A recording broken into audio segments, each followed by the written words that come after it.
આદિવાસી premier league 2026નું ભવ્ય auction યોજવામાં આવ્યું હતું। આ લીગનો મુખ્ય ઉદ્દેશ્ય આદિવાસી યુવાનોને ક્રિકેટ ક્ષેત્રે એક નવું પ્લેટફોર્મ પૂરું પાડવાનો અને તેમને સંગઠિત કરવાનો છે।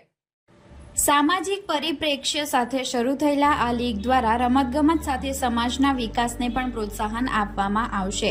લીગના આયોજન પાછળનો મુખ્ય હેતુ માત્ર ક્રિકેટ પૂરતો મર્યાદિત નથી, પરંતુ આ માધ્યમથી પ્રાપ્ત થનાર લાભ અને દાનને શિક્ષણ ક્ષેત્રે ઉપયોગમાં લઈને વિદ્યાર્થીઓ માટે માર્ગદર્શન અને ક્લાસીસ શરૂ કરવાની યોજના પણ બનાવવામાં આવી છે। જીજીવીટીના સહયોગથી આ પ્રયાસો હાથ ધરાશે। આ પ્રસંગે વાઇસ ચેરમેન ડોક્ટર ચેતન પટેલે જણાવ્યું કે સમાજ યુવાનોની સાથે છે અને ક્રિકેટ, શિક્ષણ તેમજ સામાજિક ક્ષેત્રે વિકાસ માટે આવા આયોજન મહત્વપૂર્ણ સાબિત થશે। ચેરમેન મનહરભાઈ ધોડિયા અને જીજીટીટી કન્વીનર તેજસ પટેલ પણ ઉપસ્થિત રહ્યા હતા। આજના કાર્યક્રમમાં કુલ 8 ટીમો માટે ઓક્શન યોજાયું હતું, જેમાં આશરે 320 ખેલાડીઓએ નોંધણી કરાવી છે। આદિવાસી પ્રીમિયર લીગ 2026 યુવાનો માટે નવી તક અને સમાજ માટે વિકાસનો માર્ગ બની રહેશે।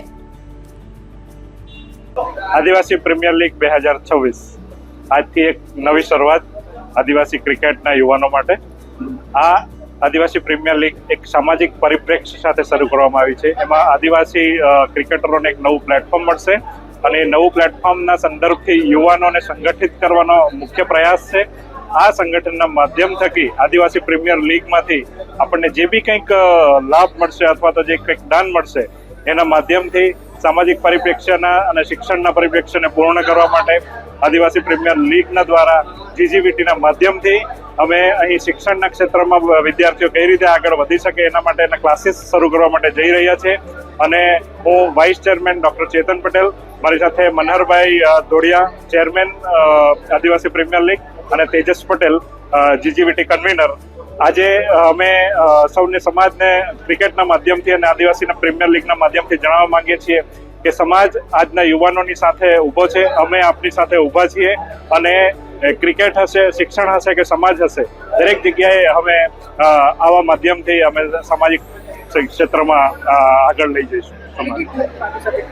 આજે 8 ટીમનું ઓક્શન છે અને 320 જેટલા ખેલાડીઓએ રજીસ્ટર થયા છે।